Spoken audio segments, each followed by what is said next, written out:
Presidente, gracias por recibirnos. ¿Qué tal, Luis? Es un placer enorme. Gracias, Pablo. Por favor. Gracias, Esteban, por estar. Bueno, vamos a charlar un montón de cosas, de los 70 días de gobierno casi, del Papa, si te convenció a vos o vos lo convenciste a él, si lo evangelizaste o no, de Cristina. Estos son los apuntes, después lo vamos a desarrollar, de la respuesta que le das después de tu análisis a la ex vicepresidente o vicepresidenta. Pero empecemos por lo más actual.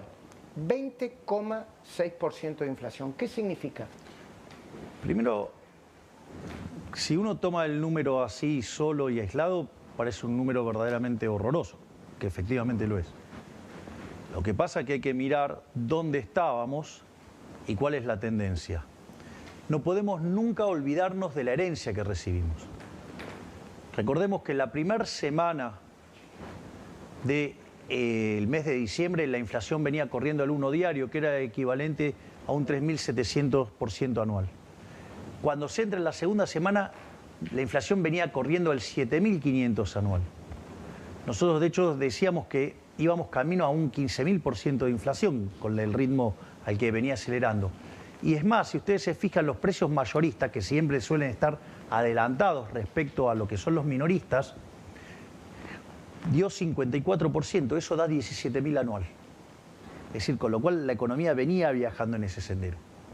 En el mes de diciembre nosotros, a los pocos días de asumir, no lo hicimos antes porque había una cuestión de que no estaban los pliegos para la gente del Banco Central. Si no, lo hubiéramos hecho ya el primer día. Nosotros lanzamos un programa de estabilización hiperortodoxo con un fuerte ajuste fiscal de 5 puntos del PBI para dejar en equilibrio al Tesoro, con un proceso de saneamiento del balance del Banco Central para atacar los 10 puntos de déficit cuasi fiscal y a su vez un sinceramiento del mercado cambiario, que de hecho cuando ustedes toman al nivel que fue el tipo de cambio con la hipótesis del impuesto país, la brecha prácticamente desaparecía. Frente a esta situación, frente a además nosotros empezamos a hacer fuertes recortes de gasto público. Nosotros hemos echado 50.000 empleados públicos, hay 10.000 contratos que vencían y que no los renovamos, eliminamos 200.000 programas sociales dados de manera irregular, bajamos 98% las transferencias discrecionales a las provincias y al mismo tiempo también otra de las cosas que hicimos fue eliminar la obra pública, que es una fuente de corrupción gigante. En ese contexto, frente al apretón monetario, frente al apretón fiscal, la inflación, que ya acumulaba en 3 semanas cerca de 30% en diciembre, en un momento a mí me preguntaron qué pasaba si daba 30. Y yo dije, era un datazo, porque significaba que en la cuarta semana ya no habían subido los precios. Y terminó dando 25, es decir, que empezó un proceso de desacelerarse el ritmo de crecimiento. Cuando uno mira enero es un mes que estacionalmente es complicado. Por lo tanto, digamos, si estacionalmente es complicado, replicar 25 hubiera sido un buen dato. Bueno, ha dado 20, es decir, bajó 5 puntos respecto al mes anterior. Pero además, en la medición del INDEC, el arrastre estadístico era de más de 6 puntos. Sí. Quiere decir que hoy la inflación, de haber estado viajando a un ritmo del 50 mensual, está yendo a niveles del 15 y sigue en bajada. Ahora, ¿cuánto tiene que ver la licuación y la recesión? Porque también es cierto que en ese apretón monetario y en ese conjunto de medidas ha habido una licuación de los ingresos en pesos, tanto los haberes jubilatorios, los sueldos. Hay una pregunta y muchos economistas críticos plantean que esto es efecto de recesión más licuación. A ver, vamos por partes. Lo primero que hay que entender es el escenario que teníamos. Nosotros teníamos plantado una hiperinflación. Si nosotros hubiéramos entrado en una hiperinflación, la caída en el nivel de actividad hubiera sido muchísimo más grande. Por lo tanto, cuando las dinámicas monetarias adoptan este patrón de comportamiento, la verdad que en términos de la discusión de actividad parece bastante pobre, por decirlo de alguna manera, porque el nivel de distorsión que genera el funcionamiento del sistema de precios esos niveles de inflación, o sea, en este caso una hiperinflación, digamos, iba a destrozar el nivel de actividad económica, la actividad hubiera caído muchísimo más y nos hubiéramos encontrado con un escenario de 95% de pobres. Es decir, eso es lo que nos dejaron plantados. Es decir, los problemas del país no se arreglan emitiendo dinero. Es decir, a vos, si vos, suponete lo siguiente, te parece que los salarios son bajos. Entonces ahora los subimos y lo pagamos todo con emisión monetaria. ¿Vos vas a ser más rico? No, vas a ser menos rico. Te voy a explicar por qué. Porque en el mejor de los casos, si no se generara ninguna distorsión en el funcionamiento del sistema, vos la producción seguiría siendo la misma, lo único que tenés es un cambio de la escala nominal. Sin embargo, como la vida real es muchísimo más complejo, la forma en la cual ingresa el dinero va generando distorsiones de precios relativos en la transición. ¿Eso qué es lo que hace? Que la producción sea mucho menor. Por lo tanto, terminás estando muchísimo peor. Y como además afecta el proceso de inversión, de largo plazo también estás peor. Por lo tanto, no hay solución. Es decir, a ver, es como que vos me digas, mira... No hay solución inocua. Exacto. Es como que suponete lo siguiente. No sé, hoy vamos a cenar nosotros dos y tenemos preparado tallarines para los dos, ¿no? Y sucede que se nos suma Esteban y se nos suma Luis.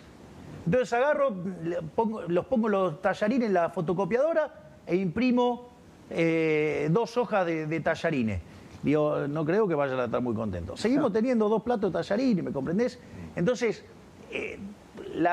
o sea, ¿o acaso los que somos más grandes, digamos, que hemos visto billetes más grandes, que éramos millonarios por tener esos billetes más grandes? No, era un problema de escala nominal. Y me parece que, en ese sentido, el daño que le ha causado la inflación a la Argentina es tremendo. Pero además, si uno quisiera ponerse en el campeón del progresismo, el campeón del progresismo tendría que estar abrazado todos los días a Milton Friedman. Porque no hay impuesto más regresivo en la economía que el impuesto inflacionario. Entonces, si vos verdaderamente estás consternado y afligido por los más vulnerables, tu política tiene que ser exterminar la inflación. Ahora, Javier, con esta política, con esta desaceleración de precios, estás teniendo una desaceleración en la tasa de inflación. Bien, con esta proyección, la inflación a un dígito, ¿cuándo estaría? ¿Cuándo se puede prever? Digo, la economía no es una ciencia exacta. Es decir, que usemos matemática no le da crédito para considerarse una ciencia exacta. Eso ya lo demuestra la historia argentina y los economistas que han fallado. Claro. Ahora, lo que sí vos sabés es que si dejás de emitir, tarde o temprano la inflación la vas a exterminar. Ahora, ¿por qué? Porque por más que no le guste a la señora Cristina Fernández de Kirchner, la inflación es siempre y en todo lugar un fenómeno monetario que se genera por la existencia de un exceso de oferta y de dinero, ya sea o porque subió la oferta o porque cayó la demanda de dinero o las dos cosas a la vez. ¿Cristina le molesta o no sabe de economía? Mirá, yo leí el documento que ella envió. es este, por las dudas, no sé qué cámara. Es decir, Este Sí. amarillo es el tuyo, ¿no? sí, todo, con las subrayadas, resaltado. todo, sí, los comentarios sí es el mío. Y los comentarios estos son tuyos. Sí, después agarré y modelé lo que ella dice. Ajá. Entonces, El hombre de paja, Cristina Kirchner. sí, bueno, digamos, eso como Modelo de titulé Cristina, debe algunas ser. cosas, exacto. Pero desde mi punto de vista ese modelo es incorrecto. Claro, y ese modelo es la base de la decadencia argentina. Es decir, para Cristina y para el kirchnerismo lo que genera la inflación es la falta de dólares. Y eso es verdaderamente de una precariedad conceptual grosera que la podría haber entendido en la década del 60, hoy ya no. Porque ella dice que en realidad el problema, ¿sí?, surge en que cuando vos devaluás hay inflación. Entonces, y el problema es que vos devaluás porque tenés un problema de restricción externa.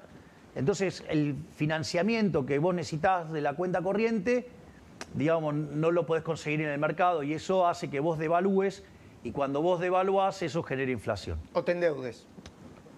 Digo, porque ahora es un paso atrás. Y el déficit de cuenta corriente puede derivarse de dos cosas, según la posición de ella. Una es porque justamente estás muy endeudado. Como vos estás muy endeudado, vos tenés una carga financiera muy alta eso te genera el déficit de cuenta corriente.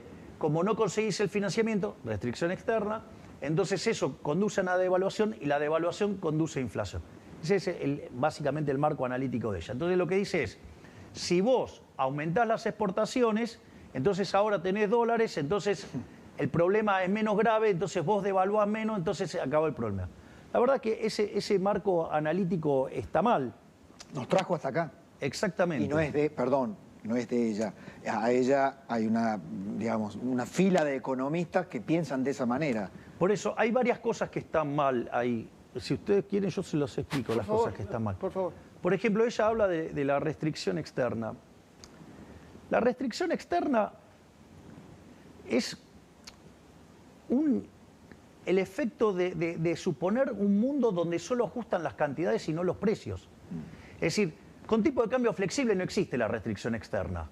Porque ¿cómo vendría a ser el problema de la restricción externa? Vos estimulás la demanda, ese estímulo de la demanda genera mayor demanda de importaciones, se te deterioran las cuentas externas, cuando se genera un determinado déficit de cuenta corriente, tenés un problema de faltante de dólares, entonces la restricción externa hace que vos no puedas seguir expandiendo. Pero eso es porque vos estás asumiendo que no hay, que los precios no varían. Ahora, si vos los precios son... Perdón. Si los precios son libres, lo que vos tenés es que el tipo de cambio se va a ir acomodando a la oferta y la demanda. Exacto. Fíjate que una de las cosas que caracterizó al kirchnerismo, que es la dilapidación de las reservas, le pasó en lo que fue el primer tramo del kirchnerismo, que le entregaron al gobierno de Macri una situación verdaderamente paupérrima en términos de reservas, y se fueron de este gobierno con reservas internacionales netas negativas en más de 10.000 millones de dólares. ¿Por qué ocurre esto? Porque frente a esa situación que estimulan la demanda, controlando el tipo de cambio y emitiendo dinero para financiar esa inyección de demanda, a vos te empiezan a caer las reservas. Entonces, cuando te aparece la caída de las reservas, ¿cómo lo resuelven? En lugar de tocar el tipo de cambio, ¿qué hacen? Meten cepa. Bien, esto es muy interesante. Bueno, esta es la respuesta correcta. Entonces, cada vez que tienen problemas, que cada vez les falta más reserva, en lugar de modificar el tipo de cambio, ¿qué hacen? Meten más control, ¿sí? Entonces, ¿cuál es el problema? El problema es que cuando vos haces eso, los pesos te quedan atrapados. Y aparece un problema que se llama money overhang, sobrante monetario. Por eso, cuando vos sincerás, una de las cosas que te pasa es que te salta el nivel de precio. ¿Por qué? Porque hay inflación reprimida. Y acá había inflación reprimida por dos cosas. Una, por el sobrante de dinero. Y otra, ¿sí?, porque tenían muchos precios regulados pisados. Ahora, la ex vicepresidenta te dice que no quiere hablar personalmente, pero en un momento te califica de economista showman. ¿Qué te sucede a vos cuando te pasa, cuando...? Nada, es la opinión de ella, está bien. Showman en la rosada, te digo. Bueno, está bien, digamos, o sea, quizás los nuevos tiempos requieren de un poco de show también. Digo, no, a mí eso no me molesta. ¿A vos no te molesta lo personal? Más que eso, y más que contestarle técnicamente, me parece que el mensaje peligroso que siempre envía ella y por lo tanto activa a todos los suyos, es que si los gobiernos no le dan al pueblo lo que el pueblo necesita, por ejemplo, subsidios, digamos, una ayuda a los jubilados ahora, esos gobiernos no duran. O sea, han puesto nuevamente el club del helicóptero. Eso es el sustrato, al menos mi lectura, de la carta de Cristina. Bueno, a ver, digo, de vuelta, vamos por partes. En lo político, desde lo político lo pregunto. Yo voy a plantear las cuestiones en distintos planos. Hay una frase de Thomas Sowell que es maravilloso. Dice, la primera lección de la economía, ¿cuál es? La escasez. No hay de todos para todos. ¿Y cuál es la primera lección de la política? Ignorar la primera ley de la economía. Exactamente. Entonces, cuando uno ve el análisis que hace Cristina, justamente lo que uno ve es que ella ignora, ¿sí?, algunas cuestiones básicas de la economía. Y eso me gustaría que también lo discutamos en algún momento. ¿Qué cuestiones básicas? Por ejemplo, porque esto es muy interesante. Ella dice que me acusa a mí de que yo digo que el déficit fiscal genera inflación, lo cual es mentira. Yo nunca dije que el déficit fiscal genera inflación. La emisión monetaria. Lo que genera inflación es la emisión monetaria. Porque vos podés tener déficit fiscal, lo financiás con endeudamiento, no tenés un problema. Como la mayoría, muchísimos países. Exacto. Entonces, por ejemplo, si vos estuvieras en una economía cerrada y vos te estás endeudando, entonces va a subir la tasa de interés y vas a tener un poquito de presión en precio por la caída de la demanda de dinero. Y si estás en una economía abierta, ni siquiera pasa eso. Con lo cual, eso, digamos, es falso lo que dice. Entonces ella arma lo que se llama un nombre de paja y acusa desde ese lado. Ahora, cuando el déficit fiscal es financiado con emisión monetaria y esa emisión monetaria hace que la oferta exceda la demanda, es ahí donde aparece el problema de precio. Parece que eso no se lo explicaron bien. O sea, o no lo entiende, no y lo si sé. no le salió. Y bueno, qué sé yo, lo que sea. Entonces, es más, hasta, fíjate esto, porque el primer párrafo que está en negrita es monumental por todos los errores que comete. Pero hay algo que es lo más interesante de todo, ¿no? Porque si fuera cierto esta hipótesis de que el déficit genera inflación, ¿no? Que no es lo que yo sostengo, que lo acabo de demostrar. La pregunta es, ¿y la deuda externa? ¿De dónde salió? Cristina, la deuda sale del déficit fiscal. Claro, es decir, y es falso que el gobierno de Macri sea el que más se endeudó a la Argentina. El que más se endeudó a la Argentina, básicamente, fue el gobierno de Alberto Fernández. Ahora, porque esto es la discusión política. Perdón, Esteban, ¿eh? Sí. ¿Cuánto puede durar este ajuste? Está claro que hay... ¿Cuánto lo puede aguantar la gente? ¿Cuánto lo puede aguantar la gente? Políticamente, vos me imagino que lo analizás eso, ¿no? Sí, obvio. Bueno, pero yo entiendo el punto. Ahora, Diego, ¿cuál es la alternativa? Dale. De vuelta. Una de las grandes falacias que se cae en Argentina con mucha frecuencia es lo que se llama la falacia del nirvana. O sea, te compara contra un escenario que no existe. Claro. Es decir, ¿qué piola? Contra el paraíso todo es una porquería, obvio, Claro. y sí. Ahora, si vos vas a estar todo el día viviendo la lógica del paraíso, digo que estás todos los días rogando morirte. ¿Y vos crees que la gente lo entiende? ¿La mayoría de la gente lo entiende? Yo Yo creo que la gente sí lo está entendiendo. Yo creo que la gente lo entiende. Porque es la primera vez en la historia que alguien hizo campaña diciendo que iba a haber ajuste. ¿Y Cristina tiene honestidad intelectual para ver esto o no? Yo creo que, digamos, lo que muestra ese documento es que es intelectualmente honesta. El problema es que, digamos, adhiere a una cosa que es una porquería. Porque esto es importante. Entonces, el endeudamiento, ¿de dónde sale? Y una de las cosas que dice es un delirio, pero es consistente. Dice, endeudamiento coactivo. O sea, un día, no sé, se levantó alguien totalmente loco y dijo, voy a tomar deuda. Claro, No, bueno, o sea, eso es ignorar la restricción de presupuesto. Ahora, es decir, la deuda es hija del déficit fiscal. Y voy a decir algo más. Para que, digamos, para tratar de ayudarla a Cristina o los troncos que tiene de economistas que le hablan. A ver, Argentina arrancó el siglo XX siendo el país más rico del mundo, hoy es 140. O sea, acá algo pasó mal.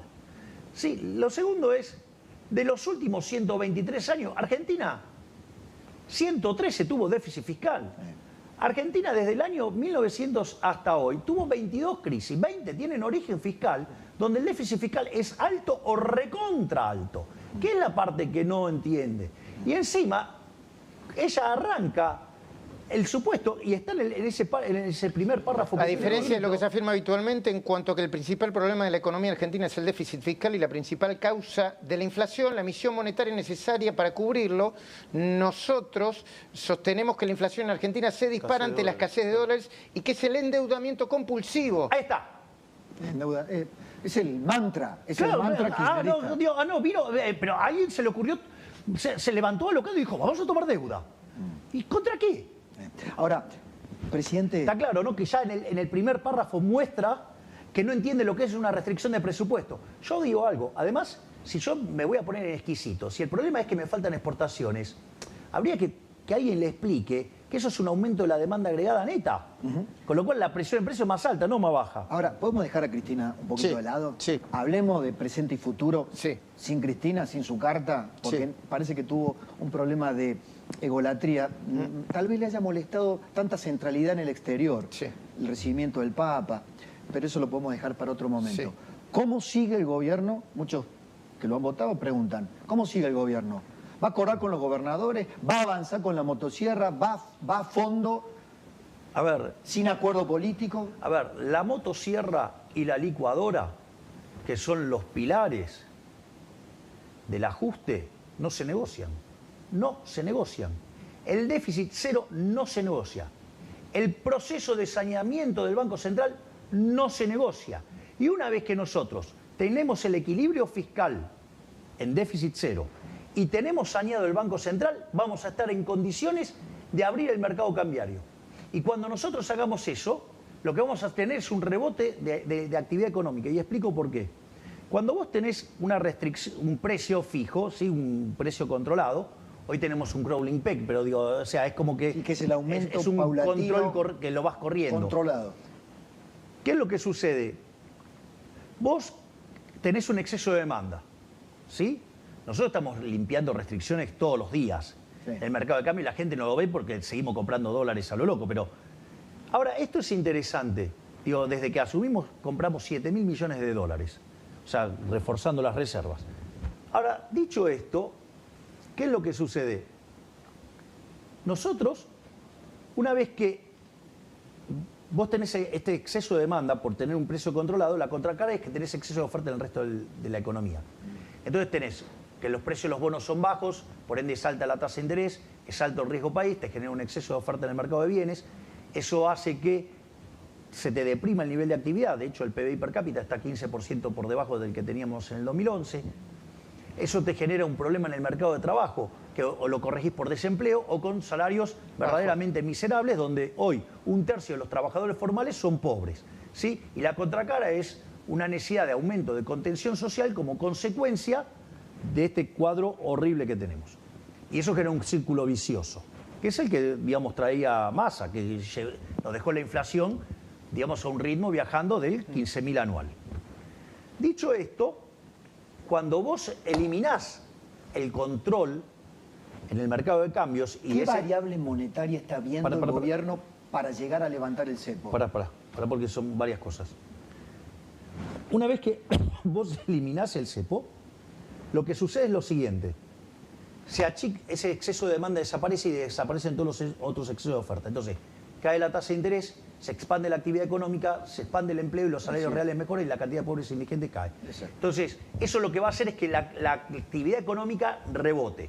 Y además, como la Argentina es una economía que destruyó capital furiosamente en los últimos 20 años, aún así vos podés crecer igual. Porque es tan poco el nivel de capital, es tan alto el retorno que vas a tener en una economía que está tan deprimida que hasta vas a poder crecer. Eso lo que tiene que ver con la estrategia de la estabilización y cómo salís. Después está lo que nosotros mandamos en el decreto de necesidad de urgencia y la ley de bases, digamos, de reforma del Estado. Exacto. Que son un conjunto de reformas estructurales que tienen 3 elementos centrales. Uno es devolverle libertades individuales a los individuos. Otra tiene que ver con hacer estructuras de mercado más procompetitivas, no proempresas. Procompetitivas, no proempresas. Y terminar con los tongos de la política. Bueno, esto es, digamos, ha sido tremendo, ha sido demoledor. ¿Hay más apuro de los que imaginabas? Sí, hay muchos más de los que... Pero bueno, esto es algo que también está bueno señalarlo.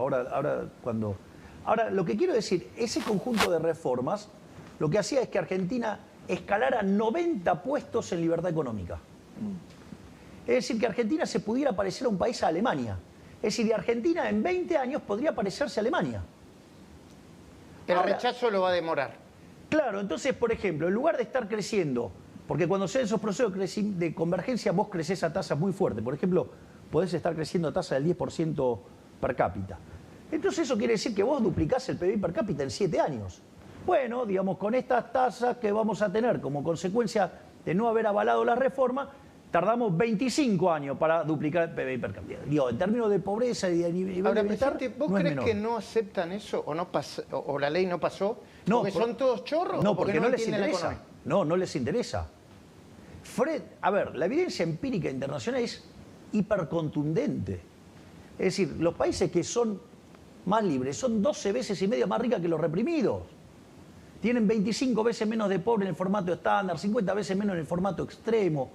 ¿Qué discusión? No hay discusión. Eso está claro. Ahora, hay algo que puedo traer Bueno, esto. pero es que ese es el problema. Eso sí está claro, pero el problema es que esta gente, ¿Quién es? los políticos, pero- no quieren ceder sus privilegios. ¿Sabes qué fue lo? Mirá, la ley tenía dos objetivos. Era, uno, terminar de ordenar el espectro político. Y otro, es decir, plantear las reformas. Yo te digo una cosa. Ustedes me conocen desde hace muchos años. Desde hace muchos años que yo vengo con la idea de que hay que ordenar el espectro político para que la gente entienda qué vota de un lado y qué vota del otro. ¿De qué lado está cada uno, decís vos? Bueno, eso implicaba que muchos delincuentes que se disfrazan de ovejas eran lobos. Hay diputados delincuentes, decís vos. Obvio. Le mienten abiertamente a la gente. Le hablan del cambio, pero como dice Macri, la mía está. No, o sea, entonces, ¿qué es lo que pasa? Lo más maravilloso que pasó con la ley es que cuando la empezaron a desguazar, dejando en evidencia en todos los dedos sucios de quienes estaban sucios.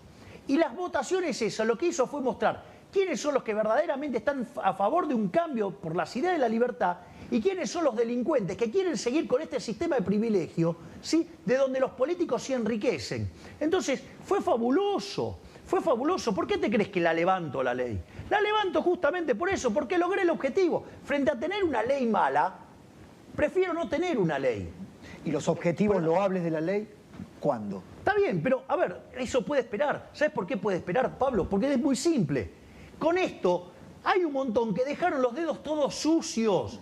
La gente... Frente a la gente. Claro, frente a la gente. Cuando dicen, vos saliste a escracharlo, eso es mentira. ¿O acaso no son públicas las votaciones? Ah, ¿qué? ¿No se pueden hacer cargo de lo que votaron? Es decir, entonces, digo, no, porque esto es interesante. Sí. Porque está bueno que la gente sepa quiénes votaron en contra del cambio, quiénes son los que votaron a favor de los curros, quiénes votaron a favor de los delincuentes. Entonces, cuando después vengan a decir, no, nosotros queremos el cambio, nosotros somos republicanos. No, ustedes son una manga de delincuentes. ¿Y sabes qué es lo más lindo? En el 2025 no van a pasar. ¿Sabés lo que va a hacer? El Congreso del 2025 va a generar la depuración y va a sacar a estos delincuentes. Porque, además, en el medio de la campaña, nosotros mismos se los vamos a recordar a la gente quiénes son sus enemigos. Porque acá hay algo también importante que la casta política no lo reconoce. La gente detesta y desprecia a los políticos. Los desprecia. Siente asco por los políticos. ¿Y sabes qué mostró esta votación? Que tienen razón. Entonces, cuando vayamos a la próxima elección, todos esos no renuevan más sus bancas. Bueno, ahí empezó a calentar motores, Pablo Esteban. Y lo que van a ver a partir de ahora, prepárense, ¿eh? ¿Lo digo o no lo digo? Bueno, no lo digas. Va a hablar del Papa, de Macri, De Yarlora. de Yarlora, De Píparo, de Píparo, de Massa,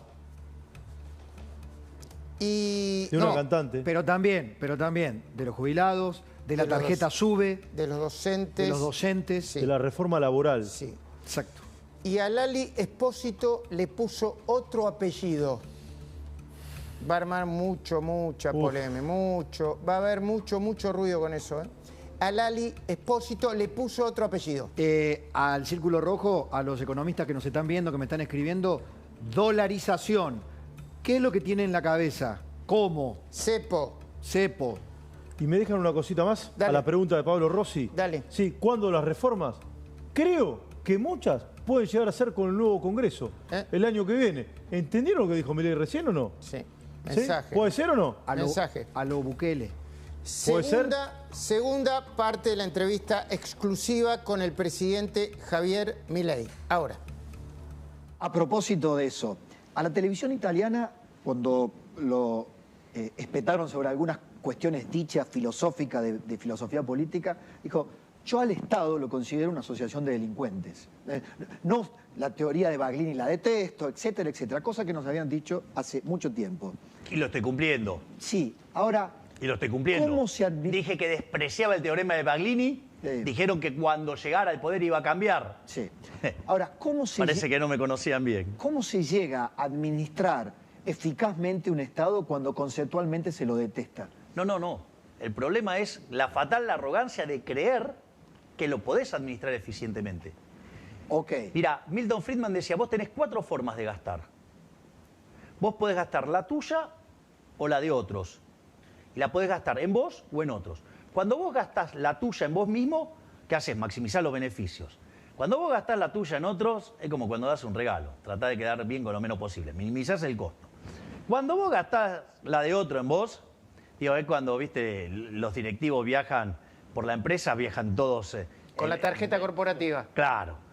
Ahora, ¿cuál es la peor manera de gastar entonces? La de otros en otros. ¿Qué es lo que hace el Estado? O sea, el Estado nunca puede funcionar bien. Por definición, funciona mal. Primer punto. Segundo punto. Para funcionar el Estado tiene que ser financiado. Ahora, cuando vos lo vas a financiar, no se lo financia voluntariamente, se financia con impuestos. ¿A qué te suena impuesto? Es decir, pagás o tiro en la cabeza. Entonces, nada que surge de un acto violento puede estar bien. Entonces, en ese sentido, o sea, yo, digamos, a todo el mundo sabe que filosóficamente soy anarcocapitalista. Si soy un anarquista de mercado. ¿Y cuándo vas a bajar, presidente, los impuestos? Una vez que estabilizamos la economía y empiezan a sobrar recursos, en lugar de aumentar el gasto, yo voy a bajar los impuestos. ¿Vas a mandar una reforma laboral? Pues la reforma laboral por ahora en el inciso 4 del DNU está frenada por ahora. Está bien, pero de vuelta, nosotros vamos a intentar, o sea, igual yo te digo algo, con los salarios que hoy tenemos en Argentina, las cuestiones del mercado laboral hoy no son restricciones efectivas. Son salarios de miseria. Por eso lo digo. Claro. Entonces, no representa un problema la cuestión laboral hoy, que sería deseable. Pero sí la industria del juicio, Obviamente. sí, sí la maquinaria. No, pero ahí, digamos, o sea, digo, toda esa parafernalia que armaron los recaldes de la vida, digo, Exacto. eso tiene que ser desarmado, porque eso va en contra de los trabajadores. A lo único que favorece es a los picapleitos. ¿Es una mafia? Y yo te diría que casi sí, porque utilizaron se metieron en el Estado, armaron una estructura para beneficiar a la industria del juicio. Pero ahí va a quedar la Corte. Que supuestamente es para beneficiar a los trabajadores y en realidad los principales beneficiarios, los perjudicados, ¿quiénes son? Los trabajadores. Pero ahí va a tener que contribuir la Corte. Sí. La Corte va a tener que contribuir a desarmar esa industria Bueno, digamos, corporativa bueno, de pero- casta que se armó en el Poder Judicial. Pero es parte de todo, de este andamiaje.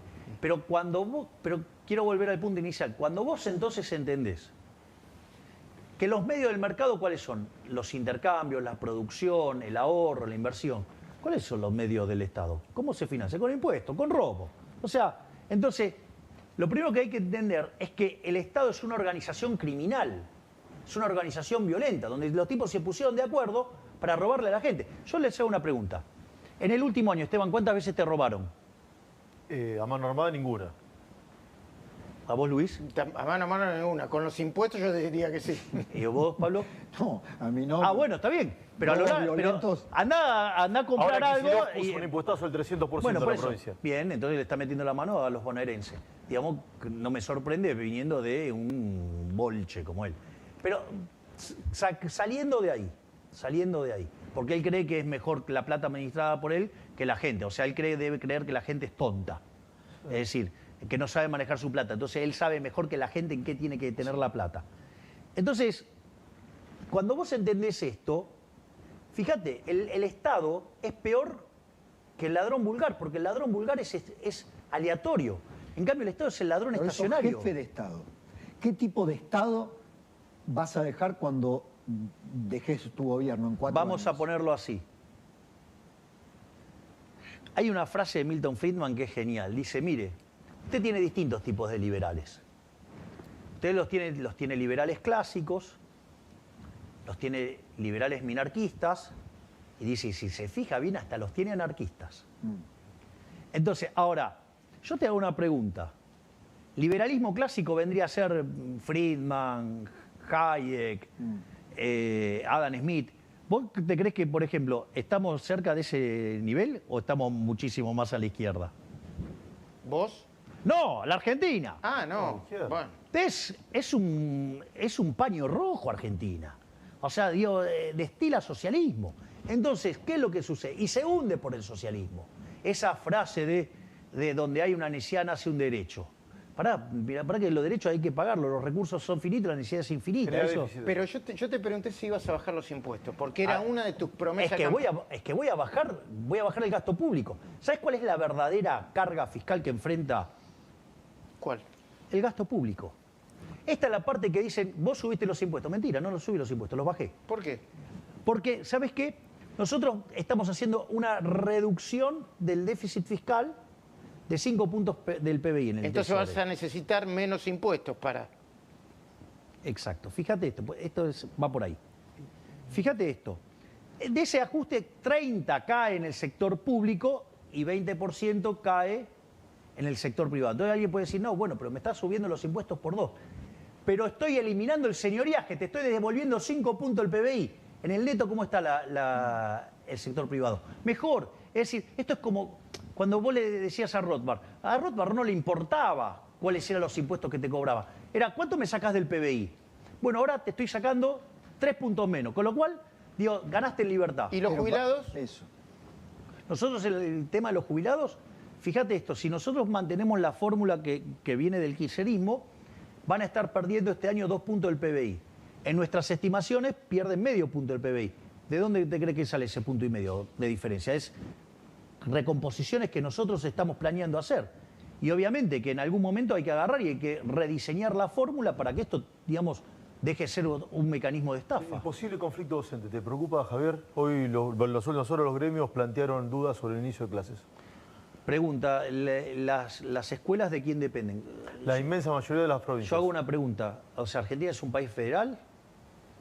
Si es un país federal, sí. Hay un lío ahí, porque tiene una paritaria nacional. Está bien. la reforma... Bueno, entonces, el problema es el problema de las provincias. Si las provincias si los docentes no reciben lo que tienen que recibir, es porque los gobernadores están gastando la plata. Se quejan del fondo de incentivo docente que no va a ser girado. Bueno, digamos, a ver, de vuelta, ¿por qué, digamos, Nación tiene que estar financiando permanentemente? Es decir, ¿sabes qué? Que bajen los recitales. ¿Entendés? Cuando Córdoba hace el Cosquín Rock, Sí. que es privado, pero sucede que en subsidios, Exenciones impositivas. por eso, subsidio, le da 1.000 millones de pesos. ¡Vamos! ¡Ey! Digamos, entonces, digamos, todos los artistas que tuvieron ahí, digamos, por ejemplo, Lali Depósito. ¿Cómo? Lali Depósito. Depósito. No sé si Depósito. llega- Depósito. Lali Depósito. ¿No te gustó lo que dijo? Y cobró de la del Estado. No sé si llega a esa cifra de esos, 1.000 millones, esos, bueno, pero Lali Depósito cobró de varios gobiernos. Entonces, De La Rioja, ¿no? sí, por ejemplo, en uno de los recitales cobró $350.000. Entonces la pregunta es, ¿vos estás dispuesto a financiar esos gastos contra el IVA que le saca el alimento a los chicos pobres del Chaco? Es decir, entonces, para financiar esa cultura se la vas a cargar sobre los... ¿Sabes cuántos chicos? 2/3 de los chicos están en condiciones de pobreza. Entonces, vos estás gastando en recitales. ¿Por qué, digamos, Yarlora? Pregúntale por qué en lugar de agarrar y quejarse por los subsidios del transporte, pregúntale, digamos, por qué agarra y no corta la pauta oficial, que la usa como mecanismo de propaganda para que hablen bien de él. La respuesta de los gobernadores es con la de ustedes. No cuenten con la nación, Exactamente. salvo la coparticipación por No, ley. no, las cosas que le corresponden por ley Por son eso, de ellos. por Yo eso. de eso no le toco nada. Todo lo que se les está restringiendo, la nación tiene la potestad para hacerlo legalmente. Obviamente, si no, no lo haríamos. ¿Le vas a quitar, perdón, No, dale. adelante. ¿Le vas a quitar los subsidios a las obras sociales sindicales? Que es otra caja negra importante de la Nosotros política. estamos y los trabajando en sindicatos. terminar con todas las cajas negras de la política. Con todas. Con todas, no importa que sean los sindicatos, no importa que te... ¿Por qué hay...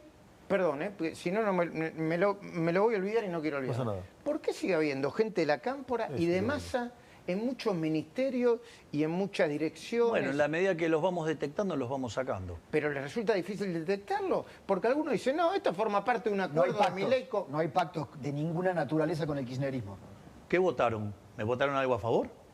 No, nada. Digo, están con el club del helicóptero todo el día. Digo, ¿qué pacto Sí, tengo con eso? por la carta de la jefa pareciera que no hay pacto. Y bueno, y entonces... Por eso. Ahora, hay aspectos de la burocracia estatal que van más allá de las grandes ideas que fija el presidente. Que tienen que ver, por ejemplo, hemos tenido en estas horas la SUBE. Implementar un mecanismo para que la SUBE le sea amable a aquellos que saben que tienen que pagar un boleto más caro y que van a cambiar el sistema de subsidio. No a la oferta, sino a la demanda. Exactamente. Pero le han hecho una mirada, y esto para los colaboradores del presidente, una mirada para mover las segundas y las terceras estructuras para que hagan más eficiente el Estado. De vuelta, es un oxímoron un Estado eficiente. Pero la gente con la SUBE, por ejemplo, ¿qué respuesta? Bueno, ¿a vos sería? no te parece que es un cambio fenomenal el hecho de estar subsidiando a la oferta, pasar a subsidiar a la demanda? De que los subsidios le lleguen a los más vulnerables. Sí. Es decir, es una forma de focalizar y mejor... O sea, yo creo que por ejemplo, una de las cosas más maravillosas es lo que está haciendo Sandra Petovelo desde Capital Humano. Sí, sacar los intermediarios. Ah, ¿y a vos no te parece que eso no es Perfecto. fenomenal? Promesa de O sea, campaña. y además sacamos los intermediarios justamente cuando viene el proceso más duro del ajuste. En un contexto donde le duplicamos la asignación universal por hijo y la tarjeta alimentar. Mirá si no estamos fijándonos en cuidar a los más vulnerables. No solo eso, sino que además también estamos desarrollando un programa para que la clase media no pierda el acceso a la educación. ¿Cómo es eso? ¿Cómo es eso? Claro, porque, a ver, sucede que esto es algo fundamental. Vos sabés, o sea, a ver, todos los argentinos de bien entendieron que no se puede estar viviendo sistemáticamente por encima de los recursos. Así es. Y eso, digo, hay un canal que se dedica a rastrear gente y le llenan la cara de dedo todos los días. Sí. Tienen que ir y contratar actores para que Sí. hagan la crítica, ¿no? Sí. Bien. C5N. Sí, exacto. K5N. Ponele. Bueno, no importa. Dicho esto. Entonces la gente ya entiende que hay que hacer un ajuste. El tema central es quién lo paga. Nosotros lo que estamos proponiendo es que lo pague la política. Y bien que en el Congreso se notó. Bien que cuando mandamos el DNU, a ver, a todos le aprobaron los DNU, a todos. Conmigo es el único que tiene problema. Y pensar que yo estoy devolviendo libertades. Pensar que estoy haciendo el mercado más competitivo. Ah, claro, pero hay un problema. Toqué los tongos de la política. Y eso en el Congreso saltó. Pero, No, seguí, Javier. entonces, ¿qué es lo que digo? La gente sabe que se ha estado viviendo por encima de las posibilidades y que esto está quebrado y que hay que hacer un esfuerzo. Entonces, el punto central es quién lo paga. Y lo que estamos haciendo es esto. Ahora, y en la medida que después nosotros pongamos en equilibrio la economía, yo no voy a aumentar el gasto. ¿Va a bajar impuestos? ¿A vos qué te parece? Que sí. Javier, entre los complotadores o del Club del Helicóptero, ¿está Massa también o no? No lo sé, porque eso implicaría empezar a investigar seriamente. Pero vos te das cuenta que hay que están apostando a que te vayas antes, ¿no? Sí, los que gritan viva el consenso Caroja también. Lo decía por la reta. Sí, claro, digamos, o sea, ¿por qué no dijo mejor viva la corrupción, carajo? Porque en el fondo ya vimos lo que eran los consensos. Yo no sé si ustedes recuerdan, pero en mi paso como diputado, a mí se me criticaba fuertemente, decían que estaba ausente, que después, cuando... El problema era, digamos, que yo no votaba en las discusiones en particular. Claro, que vos en la discusión en particular dejaste... ¿Y por qué no votaba? ¿Por qué? Porque ahí estaba el curro. ¿Y qué pasó? Saltó toda la porquería, toda la pus de la política. ¿Se llama fideicomisos eso, Javier? Sí, y vamos a avanzar fuertemente contra todas las cajas negras de la política. Hay 10 fideicomisos que están a tiro de decreto. Que el presidente, si quiere, fueron creados por decreto, se pueden barrer por Te hago decreto. una pregunta. Si ese es el número, Sí. ¿verdad que yo voy a hacer el decreto que los limpie? No, es una pregunta. ¿Querés apostar? No. Vas a hacer un decreto que limpie todos los fideicomisos. ¿A vos qué te parece? Si los tengo a tiro de decreto, anotalo, porque son En boletas. total dicen que son 10.000, 20.000 millones. ¿Cuántos son?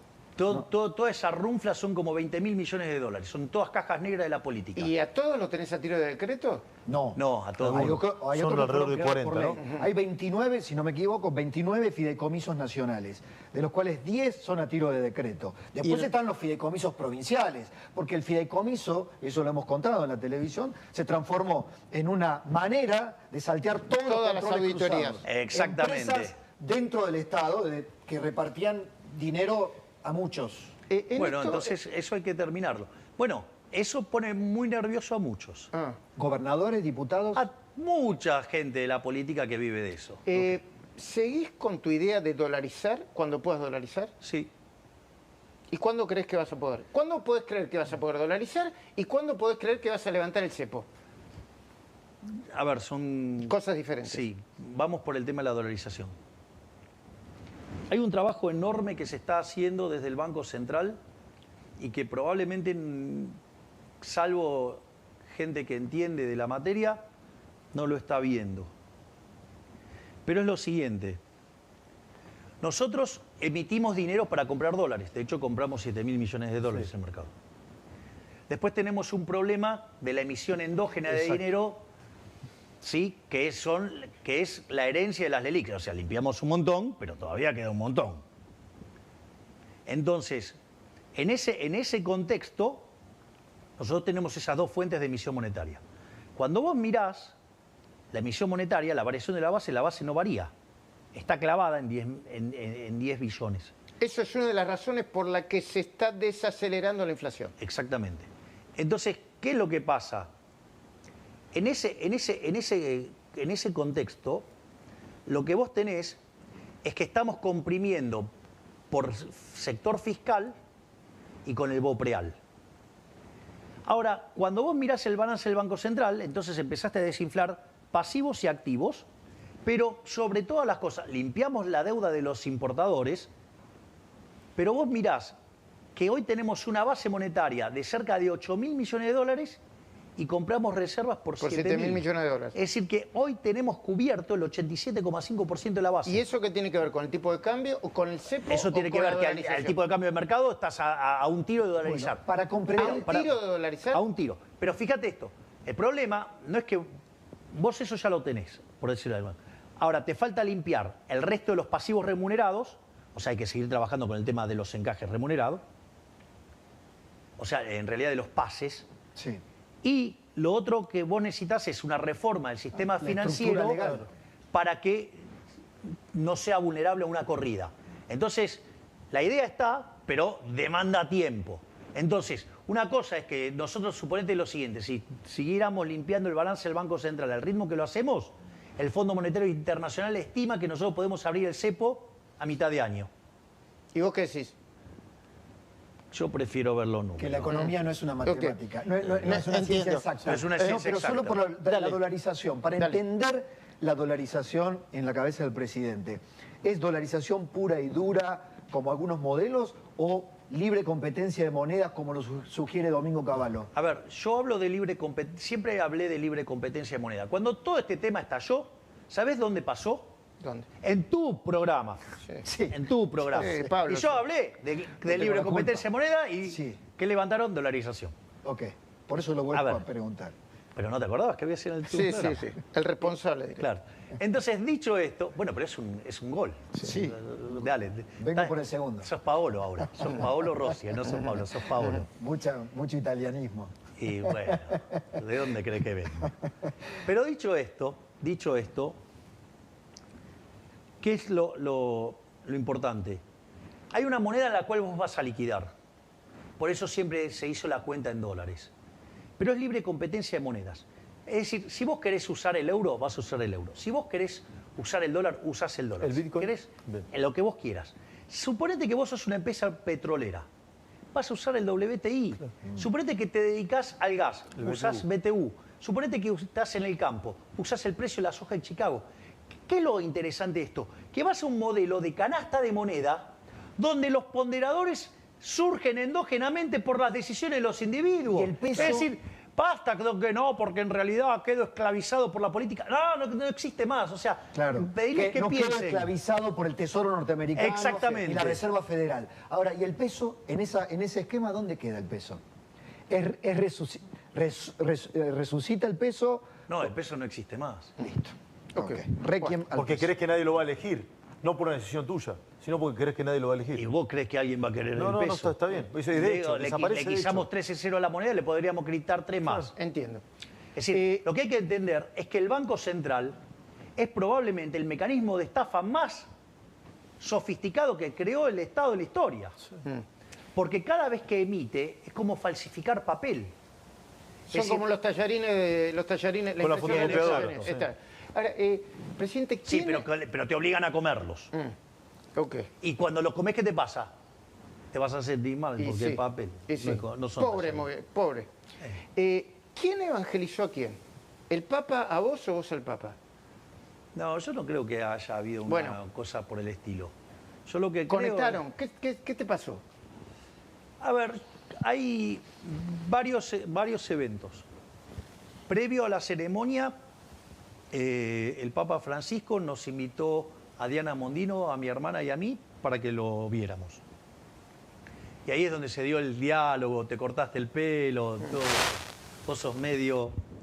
Quería decirle medio judío, supongo. me habrá querido decir eso. Le dijo a Karina... sí, cuidalo. Gracias por cuidarlo a él. Cuidalo. Sí. Pero tengo algunas anécdotas más divertidas Sí. todavía, del día cuando nos encontramos, que tuvimos la reunión. Entonces, y eso fue todo con mucho afecto, con mucha simpatía. Entonces le pedí permiso para darle un abrazo y me dice, por favor, hijo, y pegamos la mejor. Esa es la realidad. Y Karina también le dijo, ¿te Sí. puedo dar...? Claro, uno no se acostumbra, ¿viste? Uno Claro. lo que ve son fotos, qué sé yo. Vos le pediste permiso, te dio, y Karina también le pidió Claro. permiso y dijo, pero claro, Sí, claro. estaba contento, no sé. Y después parecía- pasó algo muy lindo. Cuando termina la ceremonia, él rompe el protocolo y viene a saludarme. Yo no podía creer. O sea, rompió el protocolo para venir a saludarme. Con lo cual, o sea, yo no podía creer lo que estaba pasando. Después, al otro día, tuvimos la reunión. La reunión fue maravillosa, La verdad es que cuando arrancó la reunión, lo primero que hice fue pedirle disculpas por mis exabruptos del pasado, que si bien yo le había hecho llegar mis disculpas por distintos canales, Lo hiciste personalmente. sí, y también lo había hecho en uno de los debates, Sí. me pareció que valía la pena hacerlo en persona. que ¿Y cómo se lo dijiste, si te acordás? No, le digo, mire, su santidad, el tema es el siguiente. Yo la verdad que antes había algunas cosas que no las entendía. Y cometí un error y tuve unos exabruptos que no correspondían. Entonces quiero pedirle perdón. Me dijo, ¿quién no cometió errores en su juventud? Dale, listo, ya está. Así lo... Después le dije que... Lo que ibas a hacer, lo que que le querías hacer. confirmaba la invitación y que si él quería venir iba a ser recibido con todos los honores de un jefe de Estado y muy especialmente por ser el jefe espiritual de los católicos. La realidad es que no me contestó a eso. Lo otro que también pasó, le llevé de regalo unos libros de Jesús Huerta de Soto que le envió. Así que le conté las cosas que le mandó y le dije que el profesor Huerta de Soto estaba dispuesto a hablar con él. ¿Hubo algo que quedó allí? ¿Aprobó el plan económico? Bueno, y después de Porque eso quedó como un malentendido allí. No. Porque generalmente él no aprueba planes económicos. No es que entonces, a partir de ahí nos pusimos a hablar de la economía. Ok. Y yo lo que hice fue describirle la herencia. Y a partir de la herencia, las distintas opciones de política económica que tenía y los resultados de cada una de esas opciones. Y entonces me dijo, ¿y los vulnerables? Entonces yo le expliqué todas las políticas que estaba llevando a cabo la ministra de Capital Humano. Petovelo. Y eso a él le pareció muy interesante. Él ya había quedado impactado muy positivamente con el concepto de capital humano. En esta fuimos al hueso y le expliqué cómo funcionaba cada una de estas cosas y cómo era la salida. Y a él le pareció muy razonable y me dijo, mantenete firme con el tema de los... Tenemos acordado los últimos Sí, 5 ya sé, yo minutos hice una para la pregunta entrevista, así que política. aprovechémoslo. Pero no quiere que les cuente una anécdota Sí, divertida. por supuesto. Me lo descontás, por favor, Karina. Porque después... Para que yo algo tuve que ver. No, sí, por supuesto. Porque yo con quién fui a visitarlo. Fue Guillermo Francos, nuestro ministro del Interior, que fue alumno que además le tiró un carpetazo. Se copió, ¿no? Sí, le dijo, usted se copió. O sea, así, le tiró un carpetazo en el medio. Después fui con la ministra Sandra Petovelo de Capital Humano, fui con Diana Mondino, fuimos con nuestro secretario de culto, Sánchez, fue Cari, digamos, que es la secretaria general de la presidencia, y fui con mi rabino, con Axel, con quien había estado en el muro. Y esta fue una parte muy divertida, fue muy divertida. porque cuando Axel lo va a saludar le dice, su santidad, se lo traje de vuelta. Dátelo. Pero, pues, ¿podemos pimponear esto? Sí. Porque Macri. ¿Van a terminar haciendo una convergencia, una alianza, una fusión con Macri, Patricia Bullrich, el PRO o lo que represente eso? ¿Qué es lo que yo dije sistemáticamente previo a meterme en la política? ¿Qué fue lo que yo he presentado aún antes de las PASO? Era, ¿por qué no vamos todos juntos? Sí, a una interna. Vamos a hacer una interna, el que gana gobierna, el que pierde acompaña. Se parece a eso. Una de las cosas más maravillosas que pasó en la Cámara, por lo cual estoy muy agradecido del trabajo que hizo Cristian Ritondo, es que él logró abroquelar todo su bloque apoyando las ideas del cambio. Así es. Entonces, si ustedes se fijan, eso ocurrió solo, espontáneamente. Entonces, digo, yo veo que evidentemente va a haber una convergencia. ¿Pero parlamentaria o para integrar segundas, terceras líneas, algún ministerio? Mira, digo, esto es muy importante. Yo una de las cosas que señalé es que cuando la doctora Bullrich y el presidente Macri me dieron el apoyo... Si no te pidieron cargo, dijiste vos. No, me pidieron nada. Yo hablo con Macri, no me pide nada. Es decir, las charlas que yo tengo con Macri son maravillosas. O sea, si él me cuenta experiencias, o sea, él está viendo las cosas que pasa y me cuenta sus experiencias. Pero no te sugiere nombres. No, digamos... A ver, ahora supongamos lo siguiente. Sí. Supongamos que yo tengo que cubrir un puesto Sí. y no tengo. ¿Vos le preguntás? Lancés, Yo no por le puedo ejemplo, preguntar, Lancés. pero Sí. yo no le puedo preguntar. Sí, claro. Sí, vos Digo, podés lo que quieras, sí. bueno, pero eso, digo, A ver, pero Scioli. ¿Por qué Scioli? Scioli, a ver, en ese lugar Scioli tiene una experiencia fenomenal. O sea, es algo que ese trabajo lo conoce muy bien, lo hace muy bien y además es amigo de Guillermo. O sea, yo creo que cada ministro tiene que poder elegir sus No colaboradores. tiene nada que ver con el kirchnerismo, Scioli. Y tendrías que indagarlo y preguntarle a él y te vas a dar No cuenta. es casta. A ver, yo en algún sentido he hablado de tabula rasa y esto lo dije siempre.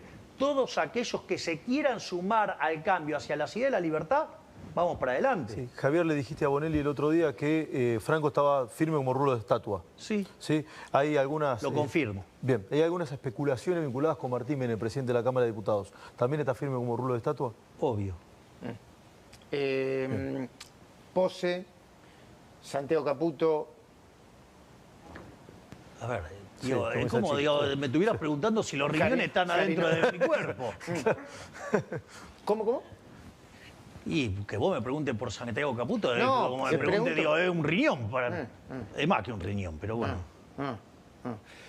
Presidente, quedan los últimos O sea, minutos. ¿querés que lo haga más explícito? Sí. Hay un triángulo. El triángulo es Karina, mi presidente Milei, hermana, Karina Milei. Santiago Caputo y yo. Ok. Cuando lo ampliamos, entra Pose. Y así, digamos, vas ampliando y hay cada vez más. Pero Guillermo Franco, perfecto. Perfectamente. No, Solo añadido, va a necesitar cuadros técnicos, porque dos saltaron por el aire, por la crisis política. Uno cosas de que ellos, pasan. Giordano. En las segundas, terceras líneas se habla de que va a haber, ¿no?, como un shampoo. Va a haber más Hay que renuncias. lavado de cabeza a muchos. hay un dicho en política, ¿sabes qué dice? El que traiciona una vez, traiciona siempre. Los que quedaron del otro lado de los traidores, los estoy rastrillando, los voy a correr. O sea, para ellos no hay tabula rasa. Para los traidores no. Sí. ¿Está Píparo ahí? Para los traidores no hay tabula rasa. Y está Píparo ahí. Para los traidores no hay tabula rasa. sí, pará, sí, está. Sí, te entendí que sí. Sí. Presidente, hay mucha gente que la está pasando mal. Estamos de acuerdo, ¿no? Hay diferentes discursos. Me parece que esa gente espera del presidente siempre alguna palabra. Gente clase media que le van a aumentar el colegio, la prepaga, Y los útiles. los útiles. Le agregaría mucha gente que sabe quién fue el responsable o fueron los responsables de esta situación y que votaron por Milei presidente. ¿Le puedes hablar a esa gente? ¿Lo puedo o a contar nosotros? con una alegoría? Sí, por supuesto. Supongamos una persona, tiene un departamento y un auto. Hipoteca su casa, ¿sí? Vende su auto, toma toda esa plata y se va a vivir la gran vida en Europa. O vende el departamento directamente. Cuando se terminó toda la fiesta, Alguien la tiene que pagar. tío, Capaz que no tiene la casa ni el auto. cuando vuelve no tiene ni la causa ni no tiene el auto. Ese es el populismo. Te comiste el capital. Bueno, esto es lo que pasó en Argentina.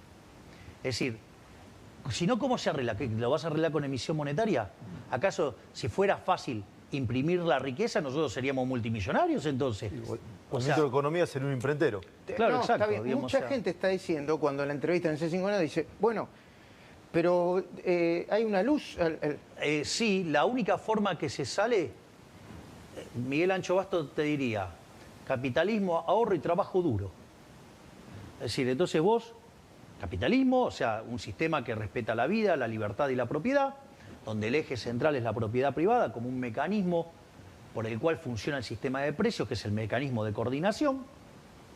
El ahorro, o sea, la única forma que vos vas a salir es si tenés salarios más altos. Ahora, para tener salarios más altos tenés que tener más productividad. Pero para tener más productividad tenés que invertir. Y para invertir, ¿cómo vas a financiarlo? ¿Del aire? No. Lo financiás con ahorro. Es decir, entonces, en la medida que la gente trabaje duro, ahorre e invierta, vamos a tener más productividad y vamos a salir. Esa es la fórmula que hizo que a inicios del siglo XIX, sí, en el año 1800, había poco menos de 1.000 millones de seres humanos en el planeta. Y el 95% de la población vivía con menos de $1 diario. Es decir, la condición natural del hombre era la pobreza. Hasta que llegó el capitalismo. ¿Sí? En ese tramo el PBI per cápita se multiplicó por 15 veces con una población que se multiplicó por 8. Quiere decir que el PBI, o sea, 80 y 40, 120 veces subió. ¡Ey! Esa es la máquina de la prosperidad. Se llama el capitalismo de libre empresa. Ahora, claro, que gane el capitalismo de libre empresa es que gane la libertad. Eso tiene un perdedor, que es la casta política chorra, parasitaria e inútil, que es la que nos hundió y nos metió en esto. Entonces, esta vez el sacrificio tiene sentido porque es un sinceramiento para salir, no un mecanismo para terminar de robarles a todos. Digo, ¿por qué el consenso es un robo? ¿Por qué el consenso es una estafa? Porque cuando se sientan en el consenso en la mesa, Reparten. la mía está, pero la mía está en una torta más chica. ¿Sabes a quién jodieron siempre cada vez que hubo un consenso? ¿A quién? A los que menos tienen. Por eso yo no hago consenso con los delincuentes. ¿Qué consenso? Con el delincuente no negociás. ¿Qué vas a negociar con el tipo que te pone una pistola en la cabeza? No hay nada que negociar. Última pregunta. Por mi Dale, parte. dale por favor, porque... ¿Habrá gente rescatable en el futuro, si entiende, con los que se pueda construir poder político y algún tipo de consenso razonable? Esto va añadido a... No, ¿qué es consenso o podrá- razonable? Porque si consenso razonable Bajo es estos robar... parámetros. No, si bajo consenso estos parámetros. por eso. Si consenso razonable es robar, tongos, cargos, fondos negros, cajas negras de la política, Voy a dar un ejemplo. Eso no. Voy a dar un ejemplo. Tantas alegorías. Que gobernadores entiendan que al ajuste hay que hacerlo todos. todos... Ellos y el gobierno nacional. Exacto. ¿Sabes cuánto tiene que ajustar en consolidado todas las provincias? ¿Cuánto? Un punto del PBI. ¿Sabes cuánto tengo que hacer yo de ajuste? 5. 15. Ah, claro. No, porque está 5 en el Tesoro Banco Central. y 10 en el Banco Central. De nuevo, le tenés que hablar a la gente. Nosotros entendimos, le tenés que hablar a la gente. ¿Qué le dirías a la gente que está...? Que la única forma de salir de esto es abrazando las ideas de la libertad. Porque donde triunfan las ideas de la libertad, la sociedad prospera. Entonces, esta vez el esfuerzo vale la pena. Porque en todos los demás esfuerzos, todos mantuvieron sus curros y perdieron los argentinos de bien. Esta es la primera vez que se hace el ajuste y los que pierden más en todo esto son los políticos, los parásitos, los ladrones. Y eso va a hacer que, pasado este mal trago, hay luz al final del camino. Una Argentina mejor es posible y lo estamos haciendo. Gracias, presidente, por todo el tiempo. Gracias a Gracias. ustedes. Muchísimas gracias. Bueno, mucha información, mucha tela para cortar. Mucha repercusión, Luis. Mucha repercusión. Esta hora acaba con nosotros.